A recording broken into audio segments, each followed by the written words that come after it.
In 1935, Nazi Germany passed two radically discriminatory pieces of legislation: the Reich Citizenship Law and the Law for the Protection of German Blood and German Honor.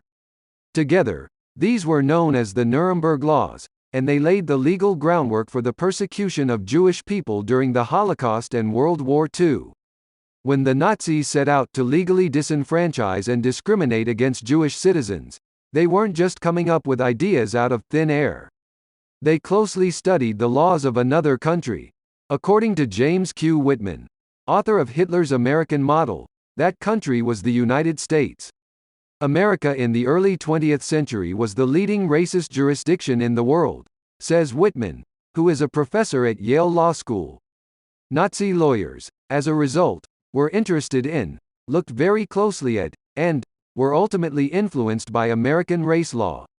In particular, Nazis admired the Jim Crow-era laws that discriminated against black Americans and segregated them from white Americans, and they debated whether to introduce similar segregation in Germany.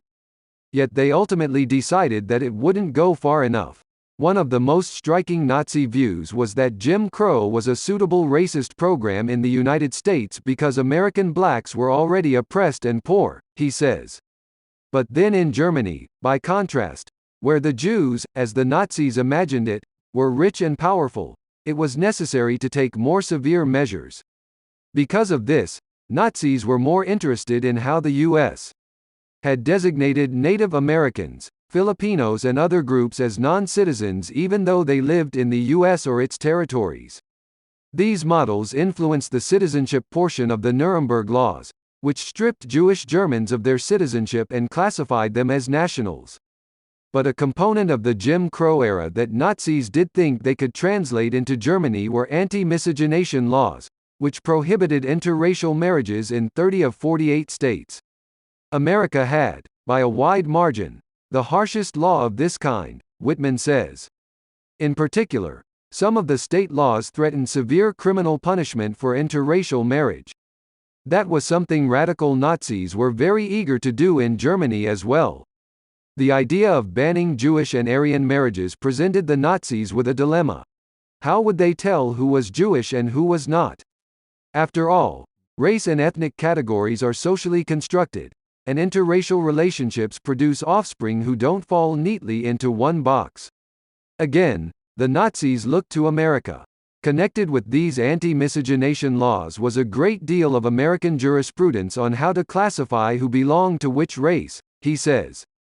Controversial one-drop rules stipulated that anyone with any black ancestry was legally black and could not marry a white person.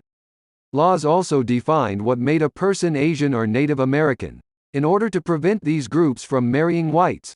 Notably, Virginia had a Pocahontas exception, for prominent white families who claimed to be descended from Pocahontas. The Nuremberg Laws, too, came up with a system of determining who belonged to what group, allowing the Nazis to criminalize marriage and sex between Jewish and Aryan people. Rather than adopting a one-drop rule, the Nazis decreed that a Jewish person was anyone who had 3 or more Jewish grandparents. Which means, as Whitman notes, that American racial classification law was much harsher than anything the Nazis themselves were willing to introduce in Germany. It should come as no surprise then, that the Nazis weren't uniformly condemned in the U.S. before the country entered the war. In the early 1930s, American eugenicists welcomed Nazi ideas about racial purity and republished their propaganda. American aviator Charles Lindbergh accepted a swastika medal from the Nazi Party in 1938.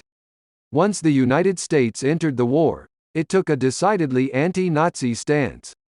But black American troops noticed the similarities between the two countries, and confronted them head-on with a wwii campaign. Its goal? Victory abroad against the Axis powers, and victory at home against Jim Crow.